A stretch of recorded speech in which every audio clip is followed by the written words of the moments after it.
What's going on, everybody? Welcome back to Make Money Moves. This is your boy, Matty B, aka Matthew Baltzell.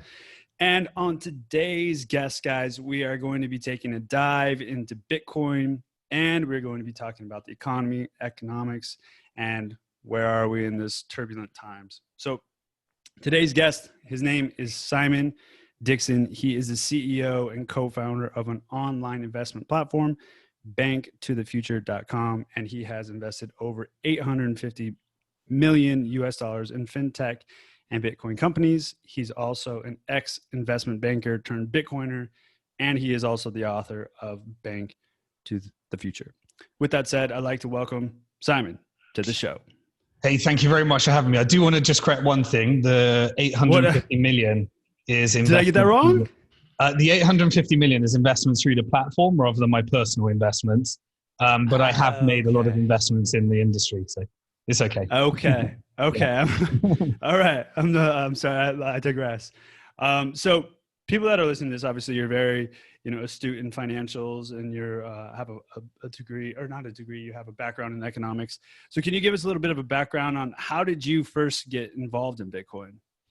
Yeah, I mean, for me, it's been a 20-year thing. So I was educated. I did a master's in economics, but I was very contrarian in what I was learning in economics. And I just found it quite interesting that the entire economy operates off economic modules that have never been resolved and are not a science by any stretch of the imagination. Yet we have these hybrid models that actually are dictating the flow of funds in the global economy. So that was, for me, quite an interesting thing from a questioning perspective. But after education, I got busy in working in a career. So I started as a stockbroker, then I worked as a trader. Then I was working in corporate finance, taking companies public for an investment bank. And around about 2006, I decided to throw in the corporate towel and return to my studies and blogging on the unsustainable nature of banking. 2006 was a time when no one would listen to you. But then 2007, 2008, the financial crisis happened, and that was a bit of a catalyst for people being interested in the unsustainable nature of banking and money. And so I was giving a lot of presentations, speaking on changes that need to happen in the banking system. And one day I stumbled across this guy called Johnny Bitcoin, who moved out of his house in London to move into a squat, working with some of the original Bitcoin core developers. And he invited me, he told me about this conference that was happening in Prague. And so I went to go, and I was writing a book called Bank to the Future, Protect Your Future Before Governments Go Bust. And we were actually trying to create a bank at the time, and what we considered a sustainable bank. And I was a bit despondent about what's required in order to actually do that. And so I went to this conference, and it was the first Bitcoin conference outside the US in Prague. And I presented the book and and that was my first introduction to Bitcoin. Started investing in the industry, started investing in many of the early startups that made the industry. And we built the platform Bank to the Future to allow people to invest in the equity of the emerging fintech and Bitcoin companies. And so when the industry started to succeed, then a lot of our portfolio companies became very valuable. Bitcoin became very valuable with it. And so just started to really push the industry as far forward. So been involved right from the beginning, really. What was your initial draw to Bitcoin? Like, did you like the scarcity value? Did you think of it as in terms of gold, or what drew you to Bitcoin? So when I first came across Bitcoin, it was because we were trying to create a non-fractional reserve bank. And in my book, I talked about 3 things that would need to happen to make a bank sustainable. One is that the clients need to be able to own their own money, more like a trust structure. Because when you deposit your money at a bank, the bank becomes the legal owner of your money under the existing model, which puts it subject to bail-ins and the banks actually using those funds. The second thing we wanted to achieve is that you could actually spend your money. And so at the moment, if you have a larger deposit at the bank, spending your money ever since 9/11 has become something that requires lots and lots of evidence, proof, permissions. And therefore, you have to get permission to actually spend your money. When you deposit your money at a bank, they actually spend the money for you as well. They collateralize it, they do mortgages, and they use it for financial speculation. And the final thing that we identified is that we wanted a bank that doesn't create money every time it issues a loan. It's commonly known as fractional reserve banking. But fractional reserve banking is the process of a bank taking your deposits, leveraging them. And the truth is actually worse because there is no fraction, there is no reserve. They just simply create as much money as they have desire to lend, mainly backed by the real estate market. With Bitcoin, the reason it attracted me is because I realized we were trying to create a bank where you could actually not do those three things that a traditional bank does. And the regulator said it's impossible. You can't actually build a bank. You can't have a banking license without doing those things. And so when I saw Bitcoin, I realized it gave people the ability to own their own money. It gave people the ability to spend their own money peer to peer. And it had a fixed money supply and was not backed by debt. So therefore, because the value tend to go up for the last 12 years, 10 of the last 12 years over time, it actually encouraged savings rather than debt. So it was like the antithesis of banking. And it was a very, very experimental thing at the time. We didn't know whether it would succeed. There was about 40 people was the size of the whole Bitcoin community at the time. But then each year it just became more and more useful to more and more people. And once you get started in this industry, many people have these experiences where it just draws you into Bitcoin and sucks you in and sucks up all your time, and suddenly that's where I've kind of gone like, ever since 2017 I started going down the rabbit hole. First you're blinded by some dollar values, digits, flash in the pan kind of thing. And then you start learning more and more and more about it, start reading in The Creatures of Jekyll Hyde. And so for the people that are listening to this and they don't really know what fractional reserve banking is, and they think their money's perfectly secure in the bank and, it's FDIC and all this. So fractional reserve basically is if I deposit $100 into the bank, yes, it's marked on the ledger, but only 10 of those dollars will remain in the bank. And then the other $90 will be allocated towards packaged in towards other loans, correct? That's the theory. And then in economics, we have a term for it. So when you learn economics, you're first taught that a bank is an intermediary between a borrower and the lender. And that's how the majority of the world before YouTube thought it would work.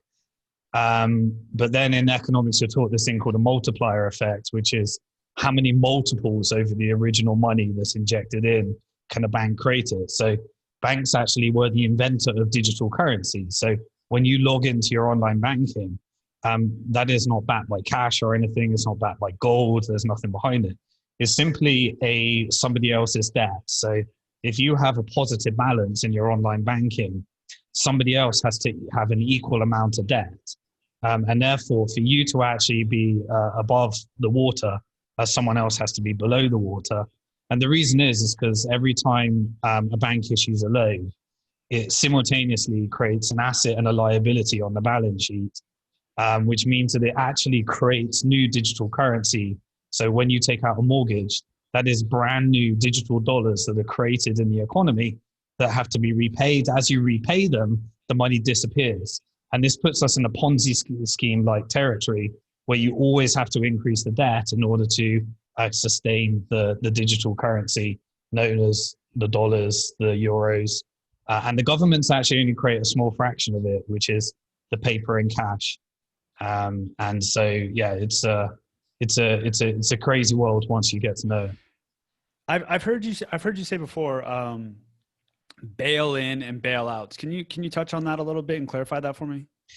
Yeah, so a bail-in. So when you deposit your money at a bank, the bank becomes legal owner of that money. So if the bank comes under financial trouble, then it can take its deposits that it's assigned to you that you think are yours, and it can. So give me an example. So if I deposit $100, it wouldn't normally work with $100 because the examples of bail-ins are like people that have had more than the deposit insurance.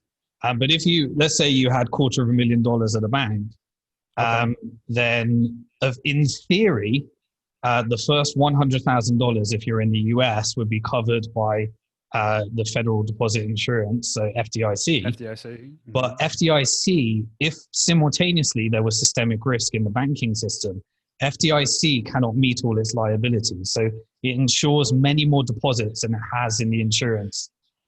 So therefore, it's only meant to cover you if one bank goes bust or two banks go bust. And it was built out of the last Great Depression in the 1930s. But in theory, the first 100,000 would be insured, and any funds after that, the bank can actually just take to recapitalize its bank, which is what happened in Cyprus in 2013. The banks just simply took the depositors' money, recapitalized the bank, and if you're lucky, they might give you some shares in the bank if they actually make it at the other side. So that's a bail-in. The bailout is essentially if the bank gets in trouble, because it's what we saw in 2008 en masse. Because banks have the ability to create money every time they issue a loan, the entire economy relies upon the bank to have an economy, because 97% of all the money in existence is created by a private bank every time they issue a loan. So therefore, when people repay those loans or default on those loans, you have a really depressionary effect on the economy because money's disappearing. The supply of money is shrinking and shrinking the more that happens. And so a bailout is when if a bank doesn't have enough reserves to cover that, then they need to turn to the taxpayer or the government in order to just give them money, and they can hold the economy to ransom, because the effect and consequence of letting a bank go bust is far more disastrous than anyone can actually imagine. And that is that it will, people losing their deposits through bail-ins. The taxpayers instead would rather pay that. And so that's the concept of a bailout.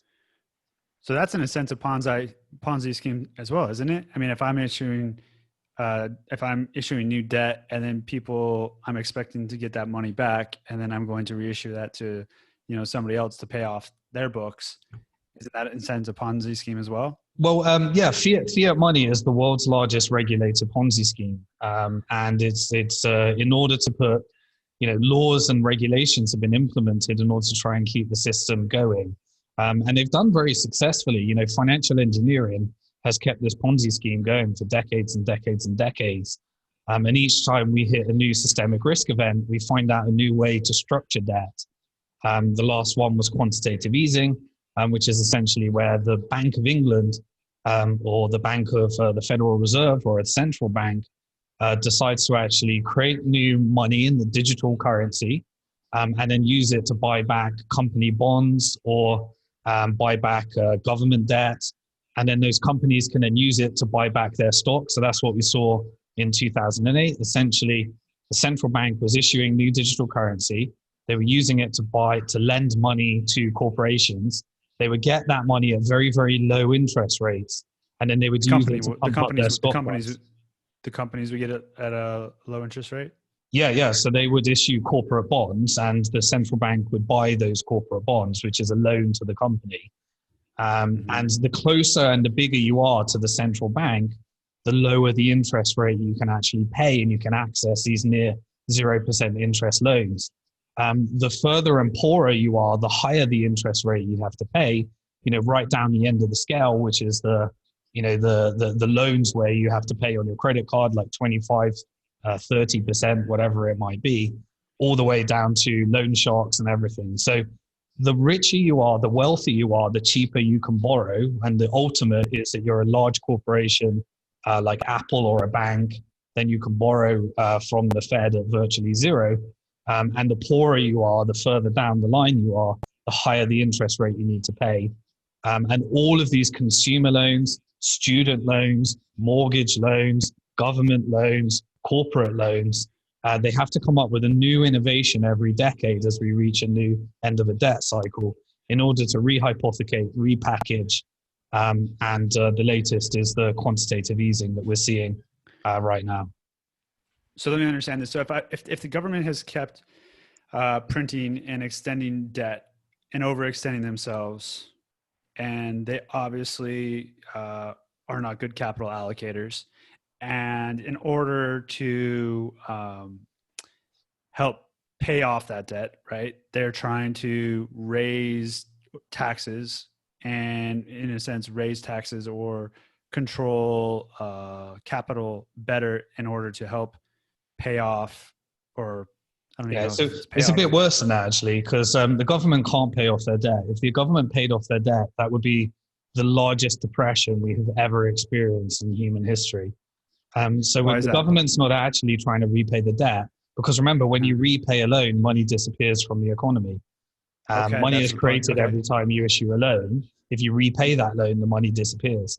So if you took out those 25 trillion of US government debt, the effect of that and the consequence of that is that it would, be the tightest squeeze on money we've ever seen and the worst economy. So it's the same. If you take a bank, if you allow a bank to go bust, the amount of money that they have on their loan books just disappears if they can't auction it off to someone.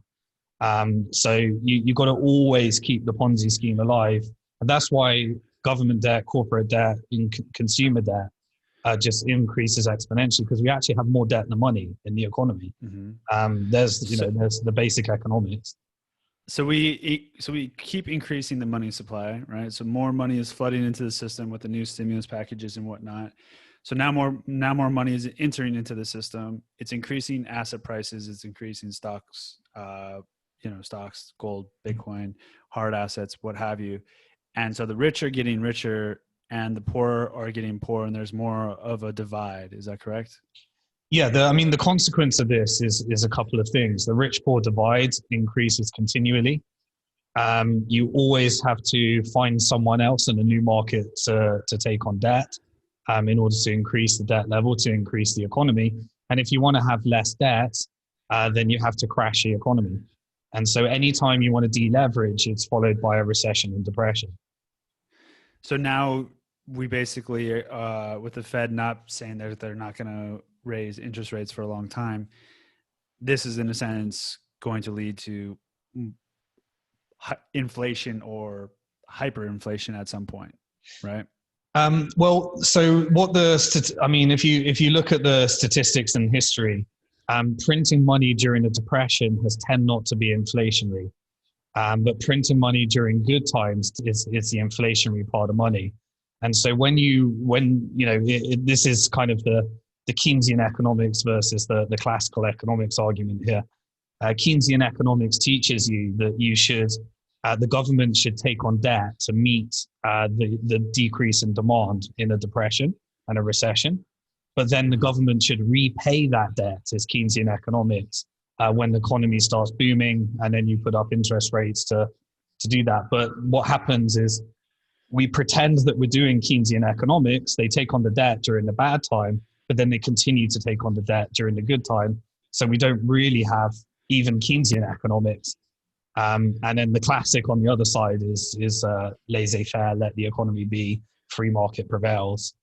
But we don't have a classical economy or a Keynesian economy or an Austrian economy. So we're using these economic models to model our economy, just picking out the best bits of what we like, when the reality is we're just in a regulated Ponzi scheme called fiat money. Mm-hmm. And so how much more longer do you see this being able to kick the can down the road? I think they can indefinitely use financial engineering. So my forecast of what they'll do next is I think that the central banks will actually just decide to take out the retail banks. So if, for example, right now, the world is living off government stimulus, so the people that are living month to month that have just got on the wrong side of these debt cycles, which is the vast majority of the population, they just couldn't get ahead of the debt cycles because you have to work harder and harder in order to cover the interest on your mortgages and all that stuff. If you get on the wrong side of that debt cycle, which is the vast majority of the people, then eventually when you have something like a lockdown, which is a black swan event that says you can no longer work, the government needs to support you. Now, once the government stops supporting, if the government stops supporting, then people can no longer meet their mortgage liabilities. That creates systemic risk in the system, and the whole house of dominoes starts to look at, well, what are we going to do? Bail in, bail out? Which one are we going to do to save the banking system? What I think they're going to do this time is I think that they're going to look at what's happened in the Bitcoin world, and they're going to create their own central bank digital currency. Every single central bank in the world has a digital currency innovation department. And I think they'll say, we'll let the bank go bust. And instead of everyone losing their money, losing their deposit. So example being like JP Morgan, Charles Schwab, all those banks going bust? Yeah, so one of them will get hit more than the other. It's how it always starts. And then they all affect each other because they all depend upon each other in all the innovation and debt that's happened over the years in order to keep each other alive. But one of them has some kind of systemic risk event. We almost saw it when, these products like repo products, the banks stopped lending to each other overnight, short term. Once you have those types of events, then if you get some kind of mass defaults that affects the bank's balance sheet, you start to get some kind of event that calls into question whether they have enough reserves to cover all these liabilities. At that stage, the central bank can come in and say, well, we'll just let Chase go bust, but we don't want everyone to lose their money because that would be really unfair to people and that would be a really bad signal for the system.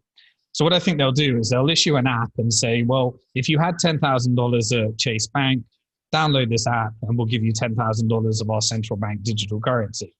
But there will be conditions. When you download the app, you need to agree that you're going to do compulsory vaccination. You're going to automate your tax collection.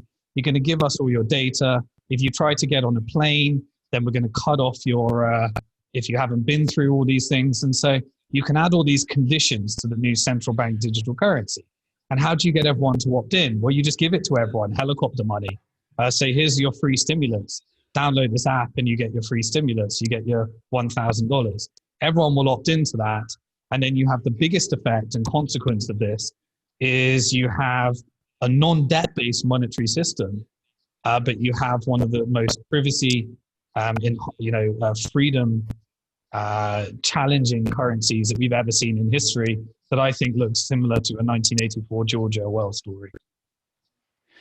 So in that description you just provided, which is scary to think about, are all those banks, we're saying like, okay, let's say JP Morgan or one will go down, a couple of those banks will default and go away. And then the banks that remain, they will swap out their dollars that they have in their, we'll say. No, I think the ones that go down will have the government will say, if you had a deposit with a bankrupt bank, we'll give you your deposit when you download this app back. But it will be issued directly by the central bank. Okay, so the ones that crumble, that they go belly under, they'll say, okay, whatever you had $100,000, we'll reissue that to you, but you have to download this app. But the ones that remain, they will still be on the US dollar and not the digital. But they'll create on ramps and off ramps. Essentially, it's just another form of dollar. So we have several forms of dollar. The dollar is not the dollar. You have cash, you have coins. You have digital currency created at the bank that's backed by debt, and the QE one is new digital dollars that are created by the central bank. They're all dollars, but they just come in a new format in which so essentially you're deleveraging the economy. You're unwinding the debt-based Ponzi scheme by taking all of the bad debt of these banks and replacing it with a new form of money that's not backed by debt. That is more sustainable in nature. But the side effect, the cost that society has to pay is that it will be, having currency one step removed from the government is good for people's freedom and sovereignty. This takes us more to, a more socialist stroke communist style of organizing economy when you move money back into this type of form. For sure. And do you see there being a chance at all of central banks pegging to Bitcoin? I wouldn't even recommend that. It's not something I think that would actually happen. Bitcoin, where it comes in, is an exit to the traditional financial system. So everyone can now own their own money, spend their own money, and they can benefit from having a fixed supply where the money supply can never change. So that's an innovation. Now, that innovation can be used by individuals, and eventually I think it will be used by central banks. The central banks that won't do that are the ones that have the most amount of power right now. So traditionally, I believe that we're going to have a big monetary renegotiation. I believe that right now we are in the Great Depression of 2020. They won't call it that until 3 years from now, but I think it's already started. Now, what in the monetary renegotiation that I believe is coming up, you'll have a seat at the table. The countries that have a seat at the table, the central banks have a seat at the table, are the ones that have the largest gold supplies. So that is gold to GDP. You have Russia, you have Europe, which Germany represents essentially. You have China, and you have America. But the small countries, I believe that there is an asymmetric risk opportunity where, just like the individual is owning Bitcoin right now because it's been the highest performing asset class for 10 of the last 12 years, I think smaller central banks will take that bet as well. So if I was a country that's destroyed my currency, no one's going to take my currency for anything. Let's take an example like Lebanon right now. And But you can take some of your electricity, you can mine Bitcoin, you can accumulate a Bitcoin position. You can have an asymmetric bet whereby you hold some of that on your balance sheet with your gold, your dollars, your foreign reserve currencies. And then once you've accumulated enough position, I believe that central banks can start announcing, or the smaller central banks, we're holding Bitcoin as part of our reserves. The effect that that can have on price, the signal it can send to the market, creates almost like a countrywide FOMO situation, just like individuals are right now, where they're always scared that they're missing out on Bitcoin, and everyone always thinks it's the top. And they've game theory. Yeah, exactly. Game theory. And I think you can have that on the country level. I think you can have that, especially in an environment of currency wars, which I think is where we're headed. Currency war is the new physical war. And people raiding each other's currencies, raiding each other's currencies. That's the next war that's going to be waged between America and China. And that already started with the trade wars before all this, got heightened through the pandemic. So with those countries that you mentioned, China, Germany, America, and what Russia. were the other ones you mentioned? And Russia. Okay. And Russia. So China, I don't know if they banned all cryptocurrency or they just banned Bitcoin for a little bit. What they do? They banned. China has been threatening to ban Bitcoin ever since 2011.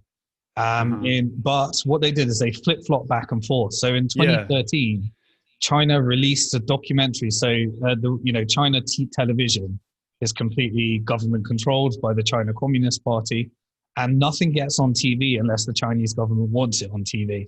But in 2013, they actually released the first ever documentary on Bitcoin, which created one of the biggest pumps in Bitcoin we've seen. As more and more Chinese people started to onboard into Bitcoin. It was where all the volume was originally coming from after the first exchange was in Japan, and then a lot of them came from China. That's right. And they flip-flopped ever since. I was in Shanghai when they last announced the exchange bans. They haven't banned Bitcoin. There's still a lot of people that are mining Bitcoin, which is interesting in itself, because when you mine Bitcoin, you essentially take your fiat currency, you purchase machinery, and it produces Bitcoin. And so that's a good way of taking your fiat money and getting it into Bitcoin. But rather than that, they actually banned the exchanges, which is the regulated institutions that have to do all the anti-money laundering laws. They banned that, but they didn't actually ban Bitcoin. And they've flip-flopped back and forth since. I think they originally did that because they're looking at policies to try and displace the US dollar, and supporting Bitcoin is one of the strategies. They also create their own central bank digital currency, which they're way ahead of the curve on right now. They've already released it. It's in beta. It's being used by a number of companies. Anything that China can do to win the currency wars, given that their national currency is pegged to the dollar, they normally devalue as their strategy, which makes their imports cheaper. Which makes their exports cheaper to America. And I think that Bitcoin at some stage can become an integral part of a currency war strategy. Yeah, because the Chinese, they're moving very fast as far as like the digital dollar or digital central token, whatever you want to call it, right? Because they're already using WeChat. Basically, if you think of like Facebook in the United States, it's basically their they're doing everything on it. They're shopping, they're purchasing stuff. And I forget the statistic, but it was like, it was like 10 years ago, or it was like 10, 15 years ago, like 5% of the Chinese were like using credit cards. And then like fast forward to present day, it's like 85 to 90% of the people are paying with the mobile app. They're using Alipay, they're using WeChat, and nobody's using cash. Like you can't even carry cash for anything. So the States is definitely lagging behind in that. Now, do you think with Russia, America, Germany, China, do you think that they are at any point right now acquiring Bitcoin behind closed doors? The hardest part, so what we've seen with governments acquiring Bitcoin, for example, Bulgaria actually, the Bulgarian government confiscated 200,000 Bitcoin that was owned by a criminal enterprise, allegedly. And they took these 200,000 Bitcoin. And by the time, a few years later, when it went through the due process, by the time they actually got access to those Bitcoin, they were worth more than the entire national debt of the Bulgarian government. So there's a really, really interesting, incentive mechanism for countries to be involved with Bitcoin, smaller countries, especially when they're under indebted levels and they don't have the ability to control a currency as powerful as the dollar. But the interesting thing is then you can imagine exactly what happened next. Well, the Bitcoins disappeared and no one knows who got them in the end. So with the ability to own your own money becomes this ability to actually have to store and control your own money. And so when governments actually get involved with these things, they tend to disappear into corrupt officials over time. And that's exactly what happened with the Bulgarian government with those 200,000 Bitcoins. When you're saying that in like 3 years, there's going to be a financial sit down and they're going to do a restructuring of the debt, is that something similar to like Bretton Woods? Exactly. Yeah. So we've had the major events. Obviously, the last Great Depression in the 30s, we had the Roosevelt reforms. But then in 1944, we had the Bretton Woods reforms, where people sat around the table and negotiated, the debt dollar system, essentially being convertible into a set amount of gold. And we had a renegotiation. We had a similar thing in 1971, but nobody sat around the table. Nixon just announced the Nixon shock and removed the convertibility of dollars into gold and made gold ownership by Americans illegal in order to discourage hoarding and encourage people to take on debt in order to stimulate the fiat-based Ponzi scheme. And so, I think we're going to see a similar thing within the next 5 years because this pandemic has taken the end. We're at the end of what I consider a very large debt cycle. And I don't believe that we're going to see like the destruction of fiat currencies. We're definitely going to see currency wars. We're definitely going to see shifts in power. We're definitely going to see the weaponization of currencies. And I also think we're going to have a sit down round the table where the new monetary system is renegotiated. And this will factor in the lessons of what we've learned from China. So China has, gradually through its hybrid communist capitalist system has been stimulating technological innovation in order to give more control of data to the government over time. And this is a trend that's not being reversed. It's, ever since 9/11, we have seen that the money laws is a privacy infringing trend. You'll see that as a result of this pandemic, and currencies are just going to be used as you can imagine where this is going. So let's say I'm on my island here. I'm trying to do a transaction with you wherever you are. Let's say that this was routed via China servers. Then you've got three governments that might think in our transaction that we did with the central bank digital currency that they should all get some tax. And so you might have three governments automatically taking that transaction, the tax out of that transaction, and then you having to go to those individual central banks and try and reclaim it if you thought that one country should have had it, the other country shouldn't. And you have to retrospectively do that. And then if you're in a dispute, it will switch off your passport, you won't be able to get on a plane, and you can attach political agendas to the currency, is where I think we're headed. And that's just a trend that has been happening. We see that across China when WeChat disrupted cash. These governments will all have backdoors to these systems, just like Facebook. I think it's interesting that the US government gave Facebook Libra such a hard time because stablecoins were actually created by a company. I invested in a company called Bitfinex that ended up creating the first model of a digital version of a government currency using a blockchain.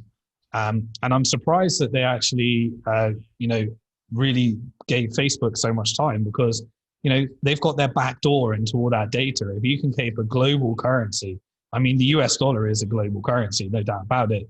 70% of all all currency in the world is dollars. 50% of all transactions are in dollars. But if you can also add to that a Facebook currency, then you can onboard the whole of India and all the other countries that are so on board to Facebook, and you have the backdoor to all that data.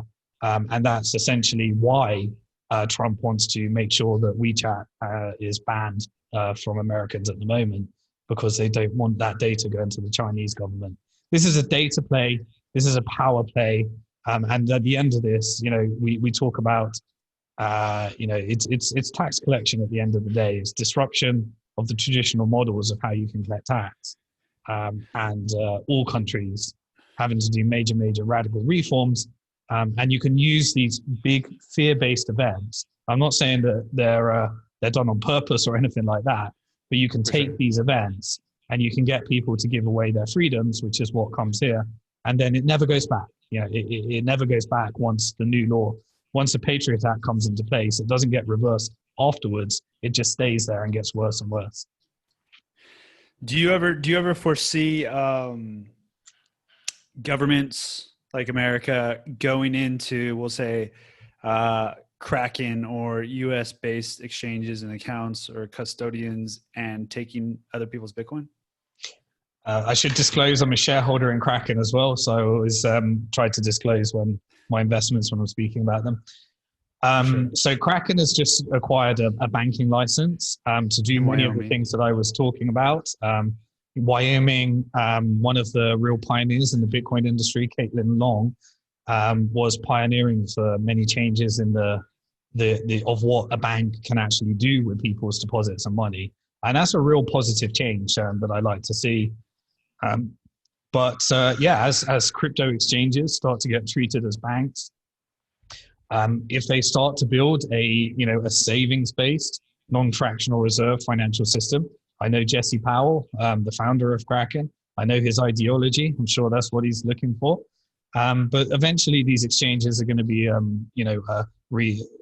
packaged into banks as well, and purchased and acquired. Essentially, an exchange is another form of bank. If you hold your Bitcoin at an exchange, it's not your Bitcoin.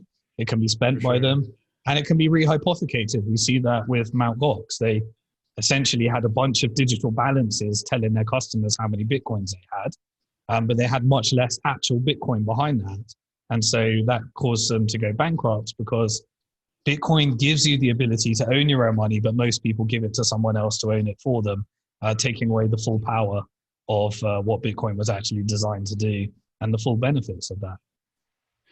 Now you touched on stable coins for a bit. I wanted to ask you, how is it that stable coins right now on some platforms like crypto.com, they're offering 12% interest on stable coins? How would they offer a 12%? So this is I'm confused. Sure. Like I feel like it keeps going higher. It's like, okay, this month it's 6, now it's 8, now it's 12. I'm like, how a 12% like a tether or something that's supposed to be backed by $1 right? Like you're getting 12% on your money. Like that's pretty good. I mean, like how are they offering 12%? So at the moment, there's two parts behind that. When you're a trader and you want to go short Bitcoin, or you go long Bitcoin, or you want to do something, you're willing to pay quite high interest rates if you're a short-term trader. And so what a lot of traders do is they put up collateral, and they borrow money in order to go short Bitcoin or to do a short-term trade. But they're well-capitalized loans, so you have to have a pretty significant shift, a black swan event, for those loans to actually go bad, and they're willing to pay pretty high interest. But at the same time, a lot of companies like Crypto.com, they do things like for marketing, they'll subsidize these returns, so they're not sustainable. I expect them to go down over time. But at the moment, we have our industry is prone to bubbles, and so we have several bubbles. So the original one is the Bitcoin use case. Then there's alternatives to Bitcoin, which go through pumps and dumps. Then we had the ICO one, which is where people were issuing tokens because you can make 10 times, 100 times returns by investing in them. And the latest one is decentralized finance. And so what people are doing in the decentralized finance bull market is they're creating lots of innovation. I think the innovation is great that's coming out of it. But there's a lot being done with the collateralized models. And then some companies are just they're sitting on tokens which are going up and up in value. And they're using that to subsidize the rates as a marketing strategy, rather than them just being a peer-to-peer marketplace. So it's two forms really. It's either subsidizing for marketing, or it's actually the rate that someone's willing to pay in the trading markets. Okay. All right. And how do you feel about DeFi right now as a Bitcoiner? I think I like the innovation. I think it's really, really important. The only solution to many of our problems in the financial system is to actually have the ability for people to opt out. So Bitcoin gave people the ability to opt out of holding their money at a bank. Decentralized finance, in theory, gives people the ability to opt out of traditional financial products. And I'm all for that. I think that's great. The challenge is that it's very confusing. The complexity is beyond the average investor. And so most people have no idea what they're doing, and they don't fully understand the risks of these products. And there are risks involved. And that's why you're getting the high interest rate, because of the high level of risk. But I do think that these things go round in cycles, and then eventually you get an innovation that comes out that sticks. And I do think that we are going to have decentralized financial products for an awful long time. And I do think that they're very important, because the only way to stop, reverse the trend is, I believe in law enforcement. I believe that the police should be doing law enforcement, but getting the financial institutions in the middle to do all the work for them, in terms of detecting money laundering and all that stuff, and the tax collection and all that, is such an expensive process. It's only getting harder and harder.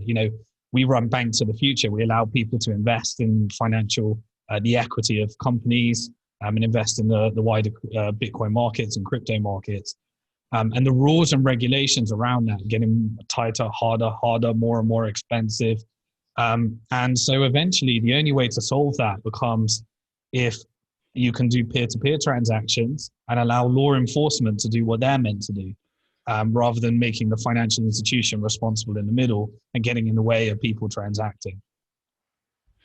But what you'd think the government would be on board with Bitcoin, because you can trace it, right? I mean, yes, Bitcoin has what's called a pseudonymous property. It means that you can have as many wallets as you want. You can create them really, really easily.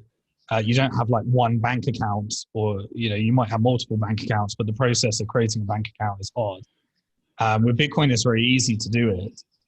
Every single transaction is actually published on a blockchain, and miners essentially audit every single transaction, and they get rewarded with fees and newly created Bitcoins for performing the role of bank. So if I transact with somebody in a peer-to-peer fashion, thousands of computers all around the world audit that transaction and store a copy of all the archives on their computer, and they're paid for doing that. And that's how the supply is released in Bitcoin. But the part of that is that every single transaction is public. The identity of the individual is not public, but individuals and the companies are investing a lot of resources into attaching identities to those transactions as well, which is why Bitcoin's actually a really bad currency for crime. Ironic, most people think it's a currency just for drug dealers, a Ponzi scheme, or a scam.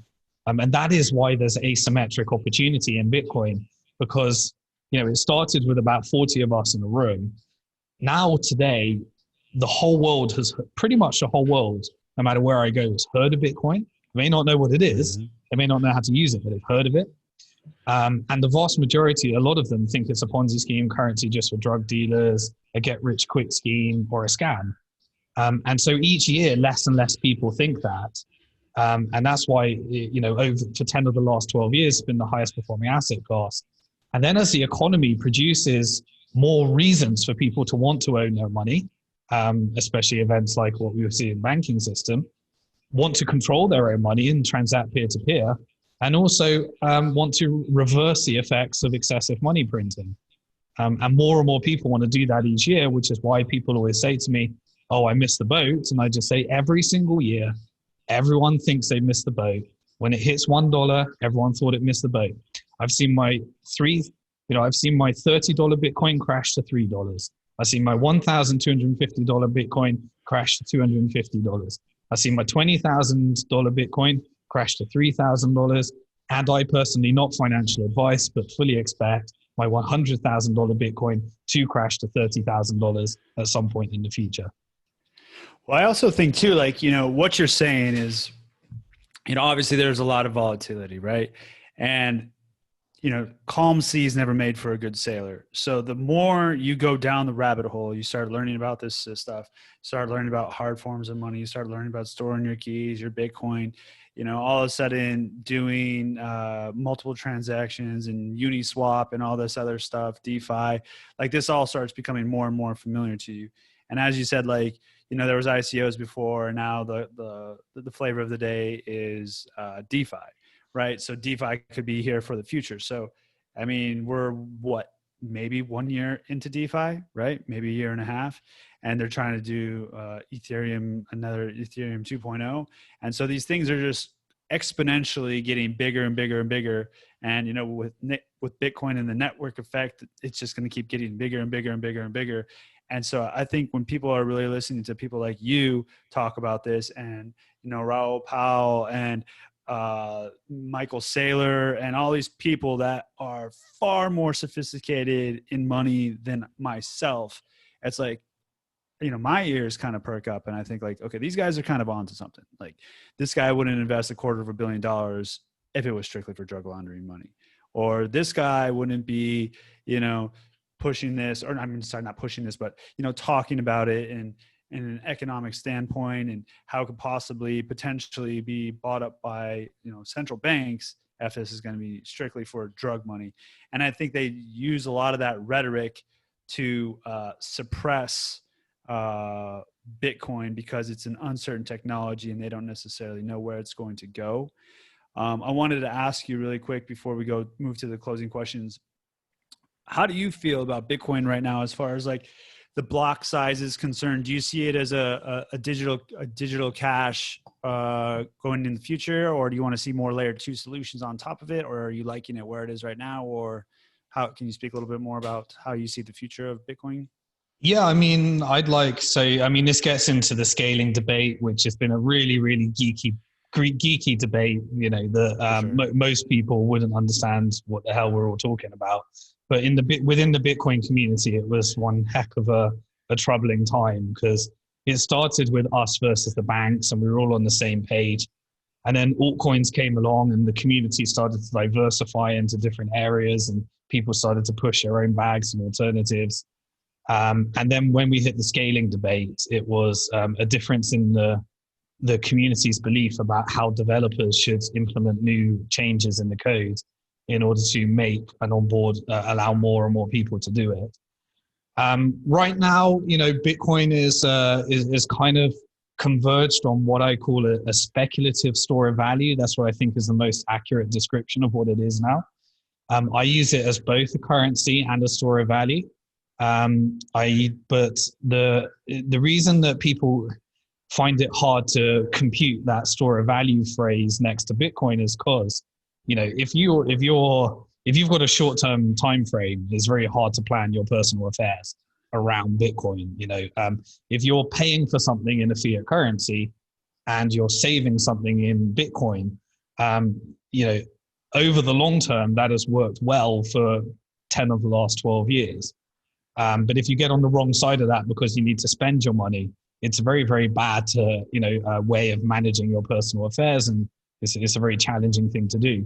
So Gresham's law states that, good money crowds out bad money, and people start to save their Bitcoin and spend their dollars because they know their dollars are going to be worth less in the future. And they think their Bitcoin's going to be worth more in the future.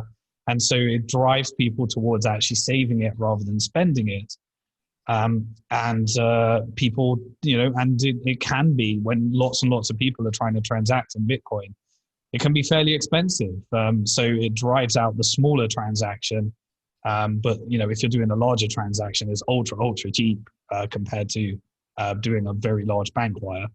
But for the smaller transactions, it's driven out that use case when Bitcoin's very popular, which is unfortunate. But I do think that, and we've had different debates around, you either increase the block size, allow more transactions. People theorize that will make it more easy for governments to control it, because it will become more centralized and more expensive to run the computers that validate the transactions. So there's a trade-off here, or you create new solutions that sit on top of Bitcoin, and those are great. I like the theory. I'd like to see innovation in both sides, but the layer 2 solutions right now are just simply not usable to the normal person. But it takes us time to get there, and I think we will have all of the innovation that we see with decentralized finance existing on top of these layers of technology that exist on top of Bitcoin. Now we have this programmable form of money, and the underlying Bitcoin becomes like a collateral for all of these things. And I don't think too many people move it around much. So that's where it tends to be going. But then we see innovation like stable coins, and then you can have your short-term value pegged to a fiat currency. And fiat currencies, in the short term, depending on which currency, is relatively stable. So they call it a stable coin. Obviously, long term, it's not stable because they all get devalued. And no fiat currency has ever survived in the long term. So, this gives you the ability for people to transact and use these things differently.